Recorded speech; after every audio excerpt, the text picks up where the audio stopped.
of the day with the gorgeous Lennina Ofori. Did I say your name correctly? You did. I love you people. So for those of you who don't know me, I'm Carina. I am a cultural commentator, I'm a host, I'm a presenter, and I'm also an account director working with talent, like high-level talent, mid-level talent, right down to influencers and content creators on behalf of brands. Essentially, I like to talk for a living, hence me being standing up here, or sitting up here. So today, I'm going to get into it with Lennina, but before we do you want to give us just a little bit of background about who you are and what you do? Hey people, so I'm Lennina Ofori. I am a transformation and system change consultant. I'm an author, I am a founder, I have multiple businesses. I am a founder of a supported housing company for 16 plus children in care, looked after children. I'm a co-founder of an independent film and social action research company, and I also have my own boutique consultancy company as well, which I love to do, all of it. I'm a mother of 5 and I'm a wife, and yeah, I'm excited to be here. Thank you for joining us. Now, before we get into it, so I don't know if any of you sat in on our very first session. It was the business of motherhood. So we were talking about how you kind of balance motherhood with entrepreneurship or careers. Now, having 5 kids, so I read her bio and I stopped halfway through because I have a short attention span, and I was like, halfway through, I was like, I can't take in everything that you do. This is amazing. Like, you have all of these things that you do. And hearing that you're a mother as well, I'm like, how do you balance? So I need to know, how do you balance being a mother, life, businesses, and all of the other things that you do? I think firstly, my faith. I don't know how everybody else feels about that, but that's me. My faith has kept me grounded. And also, I was a mother, and I always say this, before I was an adult, I was a very young mom. So I learned very early that I always had to think about someone else. It made me a little bit selfless. So considering my child from like when I was 17, I got those skills very early on. So therefore, they were just, my other children obviously, it just became normal for me to be able to manage. Also, I'm married and I have that support as well, so it's not like I'm completely independent. I do have a good support system. But I think that as well, when you run a lot of businesses, people forget that when you get to like the pinnacle of success in career, like when you're working for corporate, you usually have, like maybe you're overseeing 100 members of staff, you've got a portfolio of clients and different projects, etc. So I'm exactly the same, but I just have the autonomy because I run my own businesses. So sometimes it seems very, very out of this world. Actually, it's very possible. I think as well, I have good work-life balance, and it doesn't mean it's always 50-50. You know, it can vary at times. And I've learned that actually you have to be able to ask for help. So my teams definitely are very, very strong. I think I'm an adaptive leader, so I can actually thrive within some chaos and just keep it moving. And my kids are my world, so my most important thing is to pace myself and be present for them. And then business is secondary. Even doesn't mean that I will, you know, put my clients to the wayside or not care about them, but my children are the pinnacle of my world, basically. So it's interesting you say that because Renata, that I was chatting to in the first session, she spoke about going part-time after returning back to work.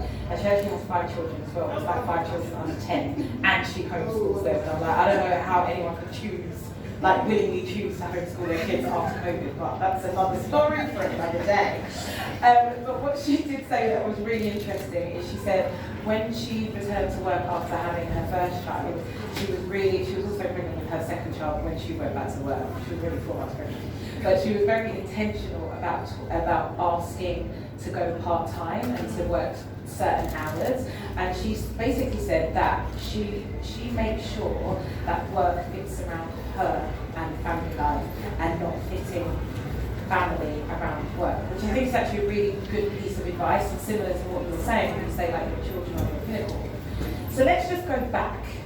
So tell me, how did the idea come about for supported housing, and how did you find like launching that? Because a lot of people don't know, I actually study social work, so I can't say I'm a qualified social worker because I haven't done the first year that you have, the first 2 years that you have to do. But when I was studying part-time, I actually worked in supported housing. So for me, when I was reading through your bio, I was like, this is amazing, because I know how needed like good supported housing is, or semi-independent homes are for children that are about to leave care or that are 16 plus.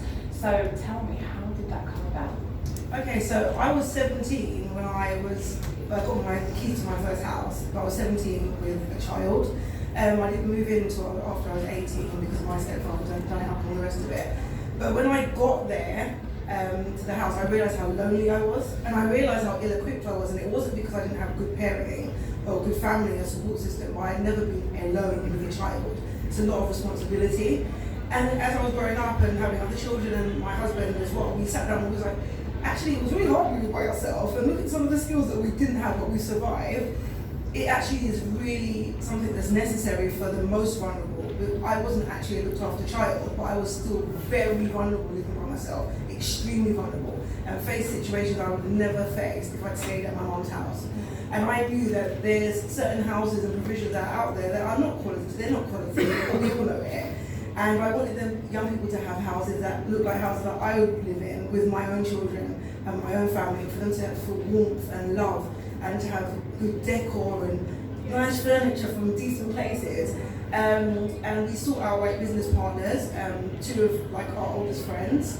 One is a mental health nurse and one was a foster carer, so it's all in the same trajectory as well.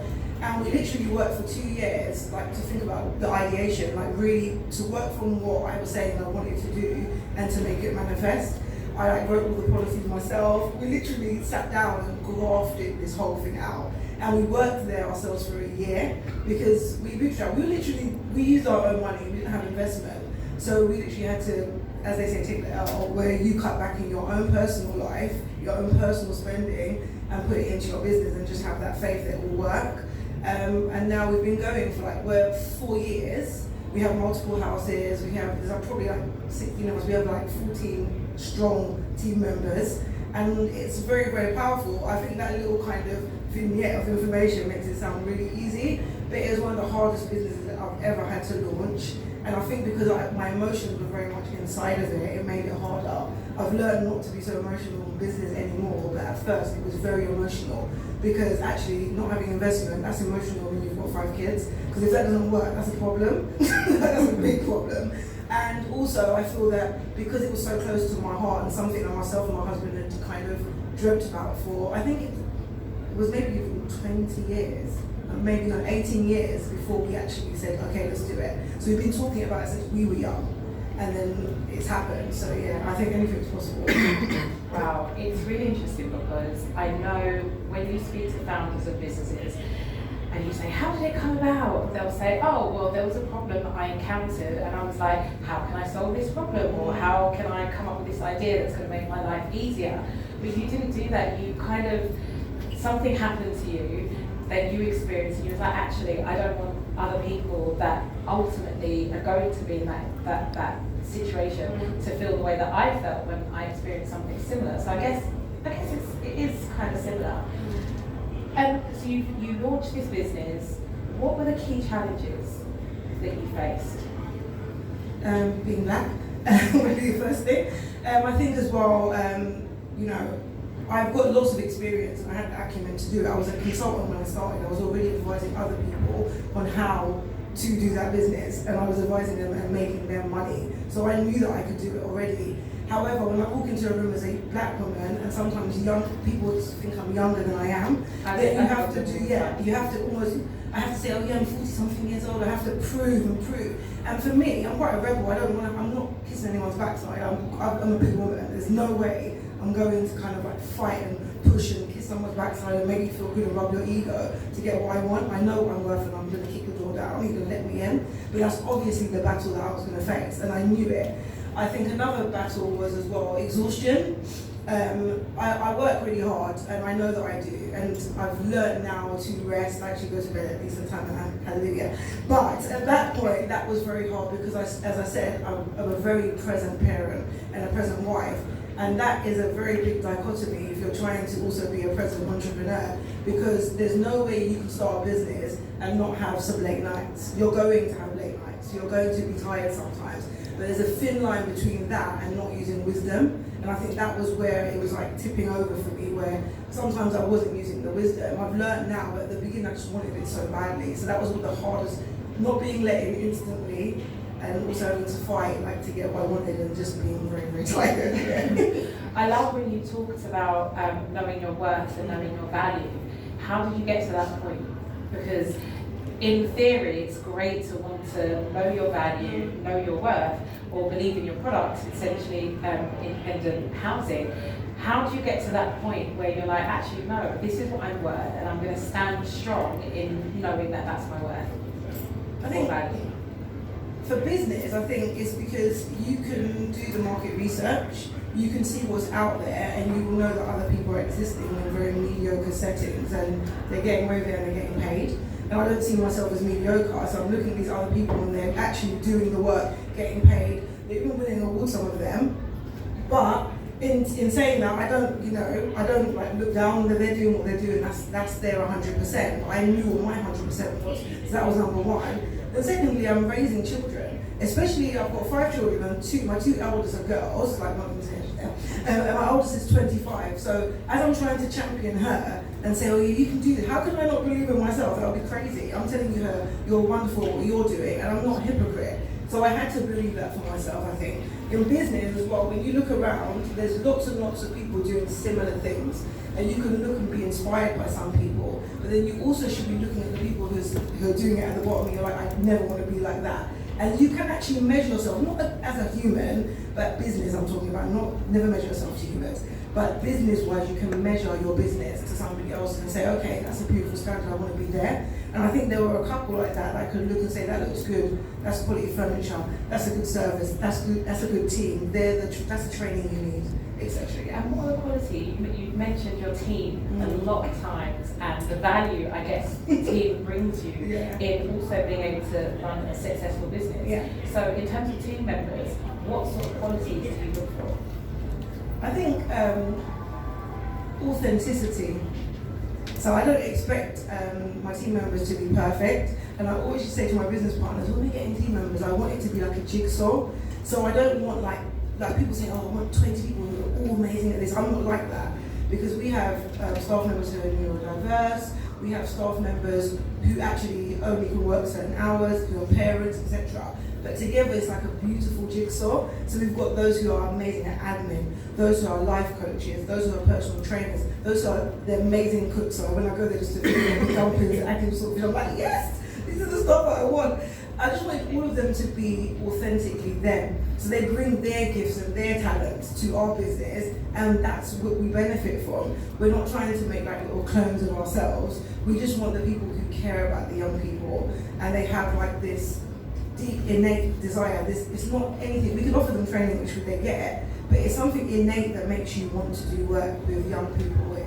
There's something innate and almost spiritual that makes you want to help others. So that's what we looked for, and I'm not going to lie to you, it's been grueling. Like we scaled, towards the end of the year we started scaling, and we finished like our recruitment period, I think January-ish, and literally I took a deep breath out and I was like, we've got it, we've done it. But it was very, very hard. And I guess that's a journey that a lot of business owners or business founders will say, is that actually the journey to get to the point where you're scaling your business, you're accelerating the growth of the business, is challenging. I don't think there's one business owner that you could ask and then like, yep, it was plain sailing, no problems at all, it was easy, we got to know. Like there's always that element of actually it's been difficult in whatever capacity that might be. So you talk about the importance of your team. You've spoken about knowing your value. With the supported housing, you have to work with other partners, right? So local authorities, fostering agencies?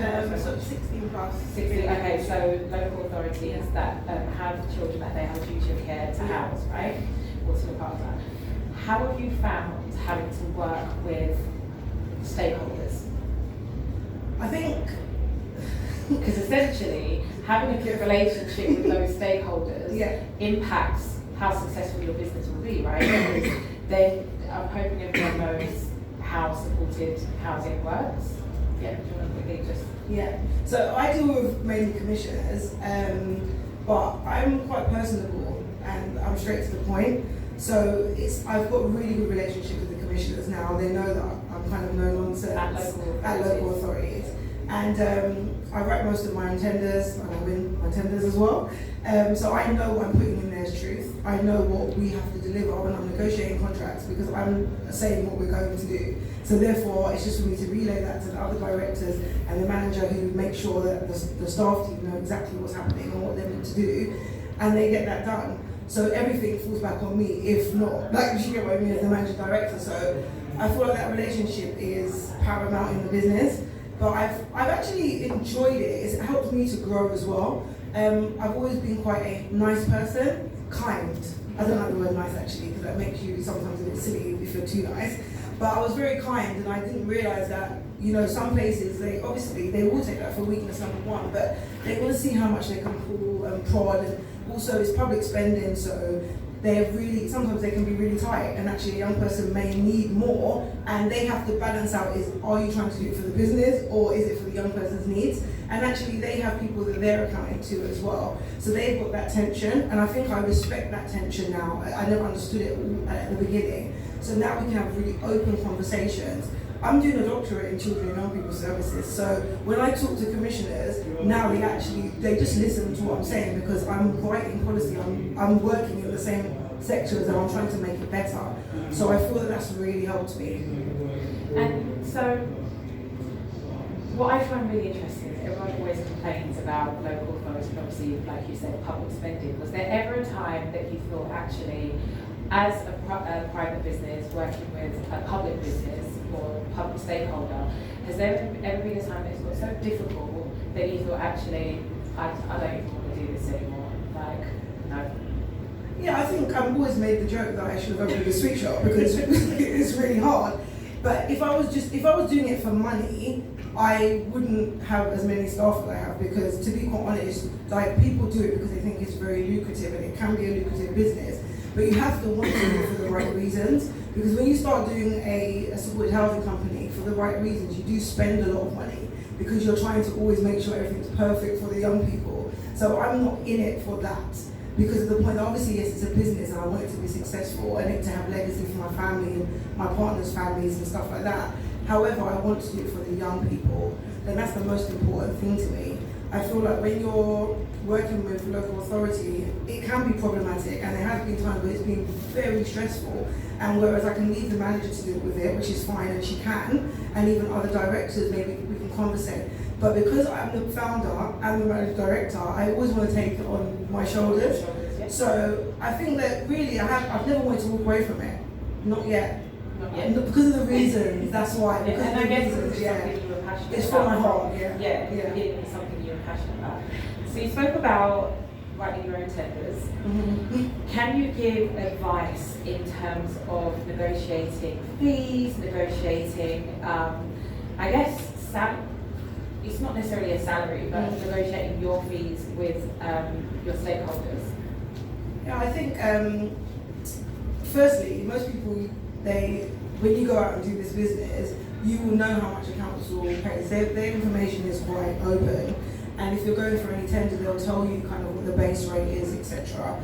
You have to have a good financial advisor or a great accountant, to be quite honest, because if you just fill out a tender thinking, oh, I'm going to charge this per week, etc., and you don't think about the cost you've got for staffing your houses, the overheads are crazy, the constant decorating of the house, and you are factoring that in, but also the quality of the staff as well.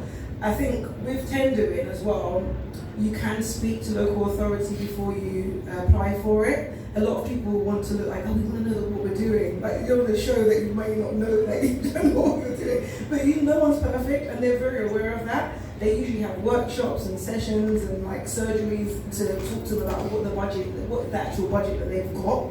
You can do comparison, market research.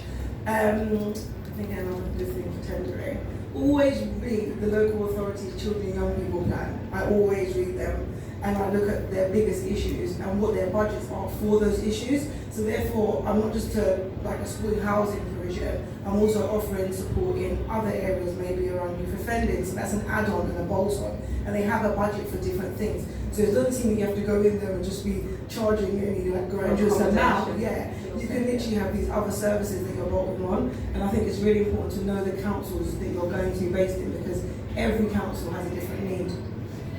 So you've spoken about managing lots of different businesses. We're going to get onto your book later on.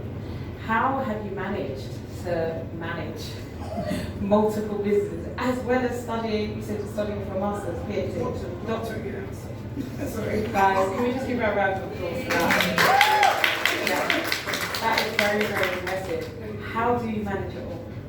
I think it's all in the same trajectory. So, for example, I'm not like doing like food over here and this over here and that over there. It's all around race equity, it's around organised groups, it's around children and young people, it's around social justice. So when I'm studying or researching for my doctorate, that lends itself to my consultancy clients because all my work is in race equity or around like violence in communities, etc.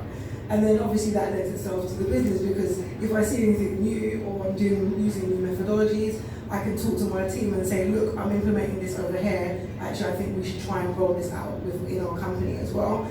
And I think everything supports itself, if you get what I mean. I think I'm quite grounded. My ego has gone, like I've been battered for business, so I don't have that ego anymore. I've got nothing to prove to anybody. I don't really care about what people think about me. I literally am in it now for the love of what I do, and everything flows naturally from that love of the work. Even just doing the doctorate, I'm doing a professional doctorate, and that's something I didn't know existed. I thought I had to be in class all the time. But because I'm already actively working in children and young people services so heavily, and I'm using storytelling as for system change naturally in my client work, I was able to curate like a doctorate almost for myself under the children and young people services banner. So it makes me realize that we can actually have what we want, but we have to do like the due diligence. We have to look into what we want, because like what I've curated for myself may not work for a family member with the same amount of children, because we're very different. But we can have it if we look into it and like carve it out for ourselves individually. And with businesses that you have, aside from the consultancy business, have you ever viewed that and thought, actually, I want to leave this, I want my children to take over from this, like this is a generational wealth outfit that we are building for our kids to be able to take over in the future? I think with the housing company, something we want my young people to be involved in, but we don't force anything, but all of our children in some respects get involved, like the older ones, like the creatives. So I feel like with our arts company, our daughter, like she's the head of music, so definitely if we have music programs and she's off in the summer, she can come down and facilitate them, etc. Our other daughter is very arty, so yeah, we can get them involved, but they also have their own paths, but I know it's legacy and it will bless them. Anything we're doing is going to bless them anyway, whether it's them getting skills from it, being able to work there, or something that we leave behind for them. Yeah, great. So I do have some questions for you that have been sent in. So I've got some on here and I've got some that have been sent in afterwards, and then I'm going to open it up to the floor for people to ask their own questions. So we had a question in, the first one I already asked you. What business studies did you do in order to run several businesses and do it very successfully? Okay, so when I was running a youth organisation, like community work, doing lots of community work, and this is like 2006, 2007. And I said, do you know what? I really want to do more programs, more projects. So I was looking around, as I said, digging and researching what can support me. Number one, local authorities have, this kind of schemes that they offer you so much support to learn and become more business savvy. So that's something I tapped into. And also I went and done Prince 2 project management, because I knew that I wanted to do a lot of things, and that's just how my brain works. It's like I am very busy. I'm actually surprised I'm keeping this still. So literally I done Prince 2 project management, and then a few years later I done a funded bid writing course, which really helped me. I spent a lot of time talking to financial advisors, and I've also had clients who were doing a lot better than me financially and also in business, although I was supporting them in some elements of their business, they actually was also supporting me and mentoring me. Yeah. I was actually going to ask you if you had a mentor, but that kind of answered that question for me. Someone else had said, what are the challenges that you face on a daily basis as an entrepreneur? Not enough time. Honestly, dear God, please just give me a few more hours. There's not enough time. Like that's what it is. There is, because I'm on this like well-being journey and like really wanting to get more sleep, which I have been. And it's wonderful. However, I like sometimes. Oh, she's. You're not supposed to be doing that. Baby goes down here like, yeah, mum. What time do you go to bed? Last night I went to bed what time? 9:45. Is that because you were here today? But the thing is, I'm always somewhere. What time does she normally go to bed? Tell me the truth. When do I go to bed? It's more of an accidental falling asleep at night. Okay. Literally, I don't go to bed super early, number one, but I am an early bird. So I usually wake up at like 4:30 to 5 o'clock. I love that time because nobody else is really awake. That's my time to pray, to get myself sorted, to plan out my day, to do like scheduled emails and things like that, which is great because they get to everybody's inbox at 8 o'clock.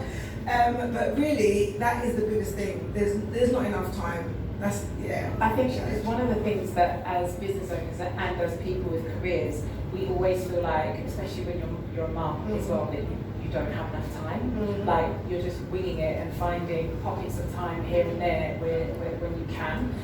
With myself, I'm trying really hard to manage my time better and be more organised. I'm not quite there yet, but I think that's okay. It's the intention that you recognise that actually, if you don't manage your time effectively, you can cause burnout. And I think it's also really important, even though you've said your children are the pinnacle, you also have a duty to yourself as well, in order to prevent burnout, to really take time for yourself as well, in whatever capacity that might be, even if it's enjoying a night out with your friends or a day out or just doing something selfishly for you. I think that's really, really important, because even if you don't manage your time effectively, finding time for yourself, I feel, when navigating a career or navigating a business journey or entrepreneurship journey, is really important to find time for yourself. Like, it really is. Bear with me a moment, because I do have some additional questions. How do you define and measure the social impact of your work in these diverse fields, and how do you communicate these outcomes to stakeholders and potential investors? Ooh, That was a very good question. I like it though. I like it. Well, I'm a researcher, so to be honest, I do a lot of data analysis and synthesizing for myself, but also for clients. And how we're able to manage it and to measure is the fact that we're working with small cohorts of young people, and I do ethnography. So my thing is not quantitative data, which is like numbers. Mine is qualitative. So that is what are they actually saying, and that's how I measure it. What are the young people saying? Because actually lots of companies will come and tell you, we help 94%, how do I know? Like, how do I know? That's why I'm not a quantitative researcher, I'm a qualitative researcher, because that's the real research. When people are coming and saying, I'm happy here, or actually, since I've been on this program, X, Y, and Z, my life has changed. And that's how we're able to measure it. A lot of my research goes out through the people who have commissioned me. So therefore, they might share through youth endowment funds, social finance, or Vida, or HSBC. They're able to talk about their stats and how something's changed, what the program and how it's changed their beneficiaries or their learners, etc. For us in-house, we have to report back to the council. So it's how many young people actually moved on to EET. Every young person that has stayed in our houses has moved on to education, employment or training, every single one. We've never had one who hasn't. And I think even if we did have one, it was somebody whose placement ended early. We've always seen young people into positive outcomes. And I'm really proud about that, to be honest. I'm proud of you for that as well. I think that's a great achievement. And also, you can have all of the stats and all of the data that you want, but to be able to say a statement such as all of our young people have gone into education, employment or training speaks volumes to how successful your business is and the impact that your business is making, and I think that's really, really important. So somebody else has said, can you share some strategies you use to secure funding and partnerships for your initiatives across such a broad spectrum of sectors? Okay, so when you're trying to win a tender, people underestimate the level of research you have to do, and also the tonality of the way you write your bid.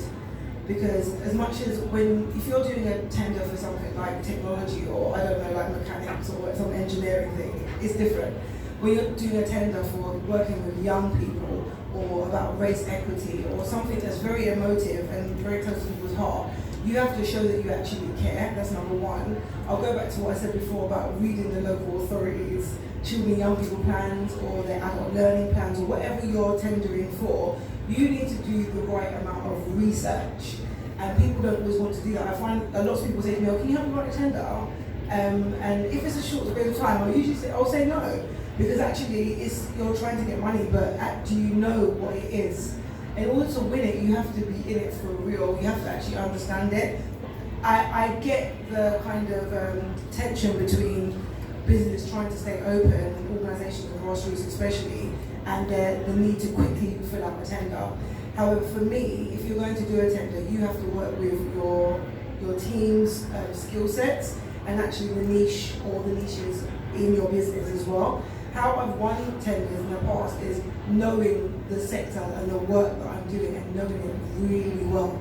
And if I'm doing it in a specific area, I will know what that area needs. I know that they've got a problem with alcoholism. I know they've got a problem with a lack of funding for the youth sector, or they may need new initiatives like within education, or they've got an issue with racism, etc. We have to know what the niche is.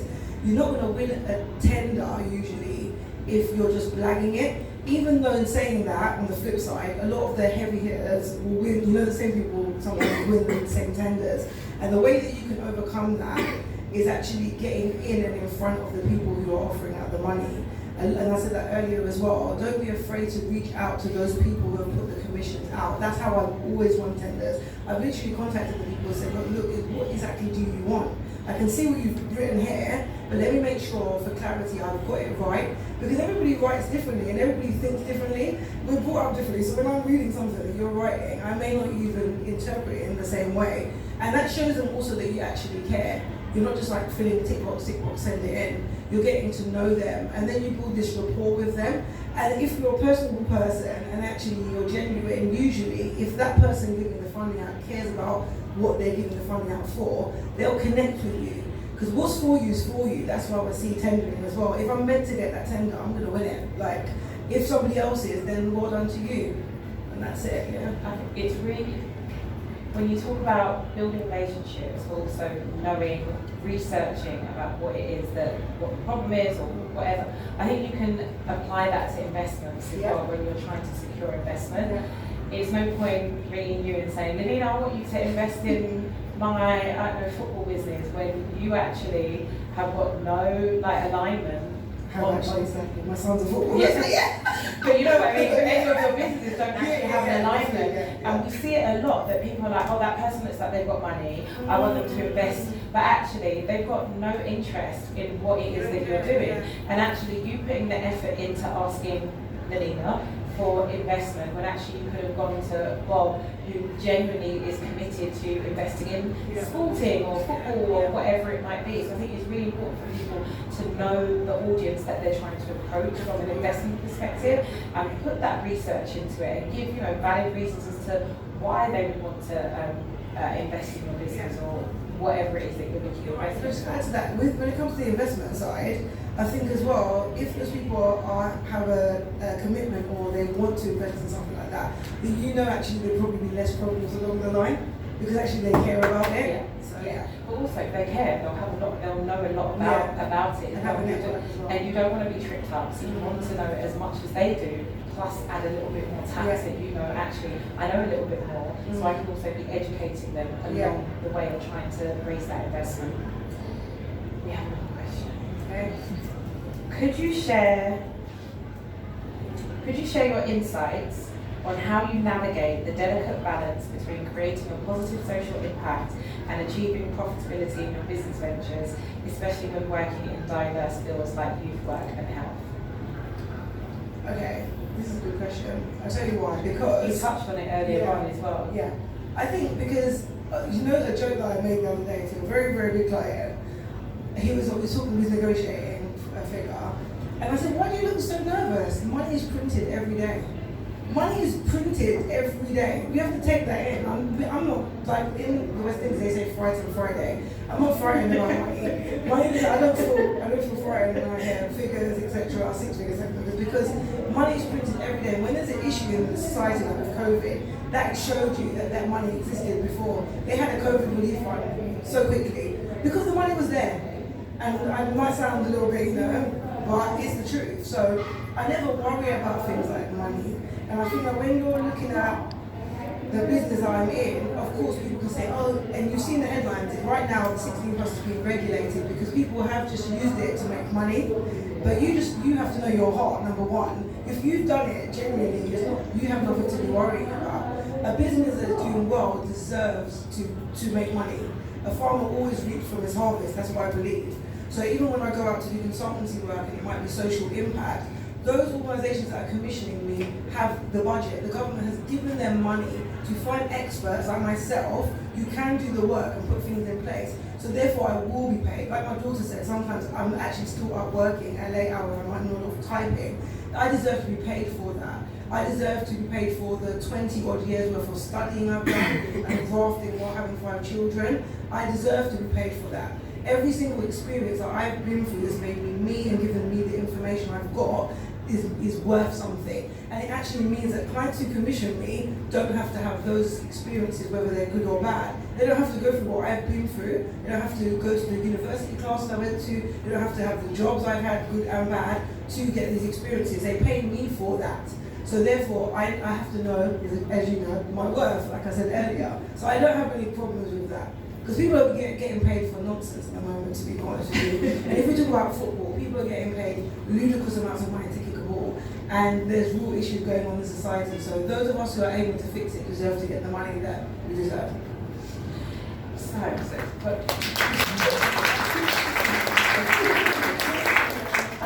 got two more questions here, and then we may have time for a couple of questions from the audience. I feel like I know what the answer to this be, but what's the biggest risk you've taken setting up your businesses? The money. I knew you were going to say that. You mentioned you've got 5 kids. It's all the money, because obviously, let's talk about risk. Risk is like, I'm not risk adverse, which is quite scary to some of the people I work with.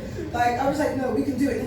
No, just do it. Trust me. And in the end, it usually pays off well, which is great, thank God.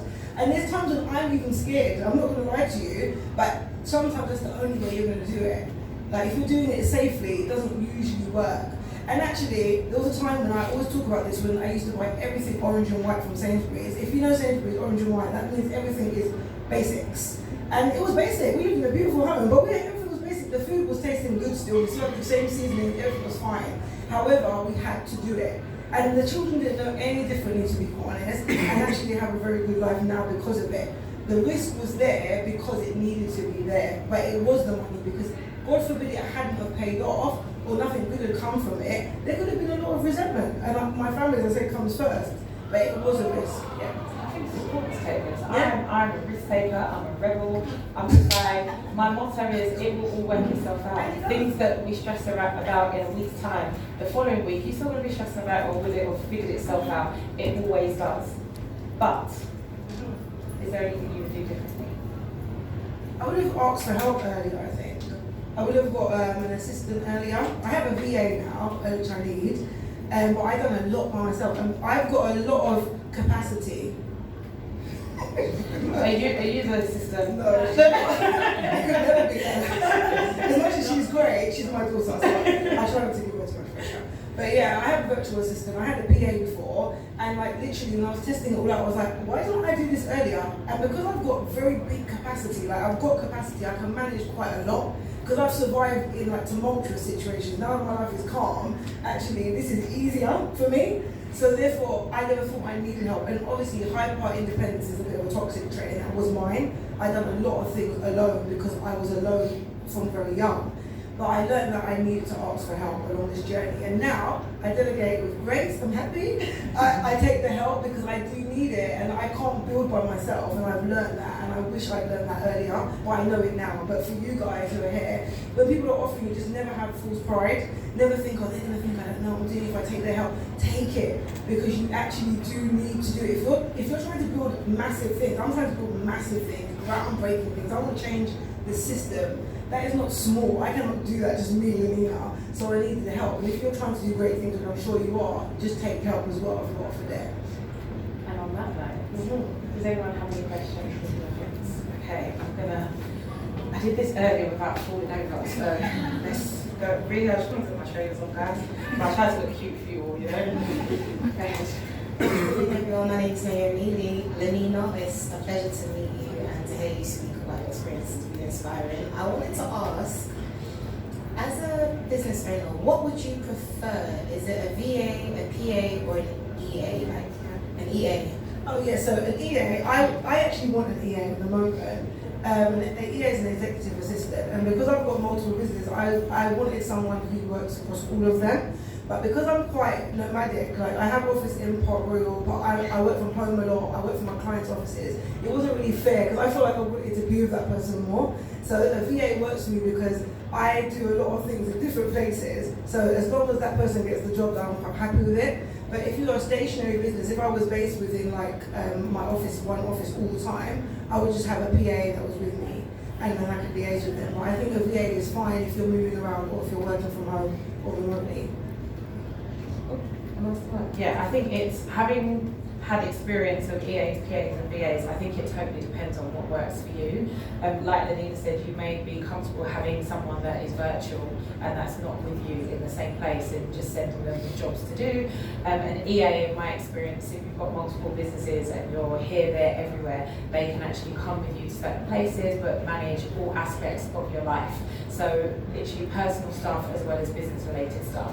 Where sometimes when you have a PA and they are static with you as well, they'll literally just do the jobs there and then that you want them to do. So I guess depending on which one fits the needs for you as an individual and for an entrepreneur, that kind of will decide which one you need. Someone else had that other question. Okay, we're going to run over. Hi Lennina, thank you so much for sharing all your insights. It's literally amazing to listen to your journey and how you achieved it. I think I resonate with you quite strongly in the sense that I have ideas that are quite big, that are system changing, and I think one of my fears are the fact that I can see the big picture, but how do you strip it back and think about all the steps or building blocks in between? So yeah, if that question makes sense, it's kind of like how have you kind of mapped up that journey or like the roadmap if you have one, and how do you see yourself like getting to that future place which is world changing, I guess? For me, it's back to the research thing because I sought out companies that I thought needed Lennina for consultancy work. People who are doing things I wanted to do, but I haven't got all of the people that they've got. So for example, I started working with a global consultancy organisation as a consultant, and they've made me an associate partner this year. And that helps me to be able to leverage mine to Black and Brown communities. They leverage like 5 million a year. But I wouldn't have had that access by myself. So I was looking for organisations and clients that actually, they care about things that I care about. Because I couldn't do that all by myself. And it will take me a while. Like I've got consultancy, I've got one research assistant and I have a small team, and then we've got 4 people somewhere else. But they have like 100 people and they have people in other countries. So if I give them an idea, we have ideation, and I say like, I think this is gonna work, they can say, okay, we're gonna go with this, we're gonna put that person there, and they can make things happen that I couldn't do alone. So if you wanna do something big, you need to be finding people who are also doing things that are quite big. You need to find the people who are doing the things that you want to do. Remember I said that you don't try and do everything by yourself. And actually there's probably a place for you somewhere as well. Get the experience and get the network, because it's really important. I think we've got time for one last question. I think they're trying to say, Carina, your session's over, I can get out. I don't care. Someone here will tell me. I'll keep it really quick. But it was just with the amazing work you're doing, how have you learned to prioritise? So when you're setting up a business, like myself, setting up a business and also freelance, which takes, in the creative industry, takes a lot of my time. Learning to prioritise, how have you learned to do that? And when you first started, how do you know what to prioritise? I think Like your concept. I think it wasn't finished. I think with multiple priorities, it can be tricky, and it's going to be personal to you. I used to run from the things that were harder and then trying to do the easy things first, but I usually now work on the harder things first. So they are the most important things to work at, because you're leaving them to the last minute because you are poo pants about them, basically, right? And then everything you find easy, there's lots of things I find really easy, I'll leave them last because I know I'm going to get it done. It's the thing that is massive, that is scaring me. If I leave it to the last minute because of procrastination and fear, that I'm not making that a priority. So everything in business is a priority. Even the tiniest thing, like a small piece of admin, can mean the difference between me losing a contract. A tiny piece of admin is actually very important. But then if there's a bigger thing like building out a whole program, and I know it's going to take me 2 weeks to do it, and I'm leaving it to the last minute, which ones do you reckon that we should do first? It's definitely going to be the bigger thing, right? So I think do the hard things first, especially in business. Do the hard things first. And if you can get help, get the help as well. Yeah. Thank you. Okay, only 2 minutes over. Yes, I haven't forgotten. We're going to come on to the book in one moment. But what one piece of advice would you like to leave this wonderful audience with? Okay, so what I think my advice is, there's a thing probably everybody in this room's got within them that they want to do. And if you haven't started doing it already, you might be thinking, I want to. I know everybody says just do it for the fair. Like, that's like something that everybody says. I want you to think about how your life would be if you actually got to the end of it and hadn't done the thing that's burning inside you. The only reason why I do all the things that I'm doing is because I always said I want to go to the grave empty. I've lost a lot of people very suddenly, and I think the biggest thing for me was like always looking at, oh wow, that person has so much potential, or they wanted to do this, they wanted to do that, or talking to my elders who have given up their dreams because of this and that. And it's quite painful watching them talk about it, knowing that they won't be able to get it back. I think you need to take a risk and try and take a risk on yourself. I think all of us have purpose for a reason. I think we're all here for a reason. I don't believe anybody that's even in this room now hasn't got a purpose. It can be something you think is very small or very big, but it's all adding to the betterment of this world. And when we refuse to obey kind of what we feel we should be doing, a lot of the issues that we complain about aren't getting solved because we're not doing our work.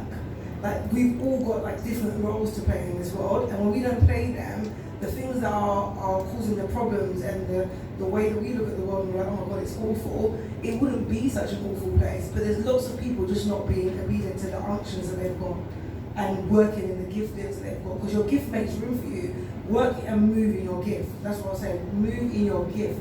The thing that you just do naturally, that's like, even it's a thing that some people might find annoying. Like, I can talk for England, as you can see, but this is my gift, like, and this is what I get paid to do, and I get paid to think and speak. So take a risk and just do it. Just do it. Yeah, like. What's your deal there? Just right, just night. Like about night. Just do it. Just do it. So, we are running over, and I know they're going to kick me out in a minute, and to be honest guys, the way I rush down my lunch, I need to have a drink. But, before we go, Lennina has a book, which is actually in this building, it's downstairs. 30 seconds, tell us what the book is about. Hey, my book is called Advocate, A Voice from the Margins. It's published by the 5th biggest publisher in the world and a publishing house within it called Dialogue Books. It is about the intersectionality of race, gender and class. It is auto-ethnographic, so it's part about my life, but I haven't got that much of a big ego to make it all about me. It actually ties in to talk about the society and how we can make the world a better place, how I've got to where I am, talks about my business, my journey, and the reason why I do everything that I do. And it is hopefully something that will inspire you guys and also help you to move forward in the dreams that you've got as well. And it's downstairs, it's right there, please. Guys, Literally, at the bottom of the stairs, just there. Lennina, thank you so much. Oh, God bless you. Thank you.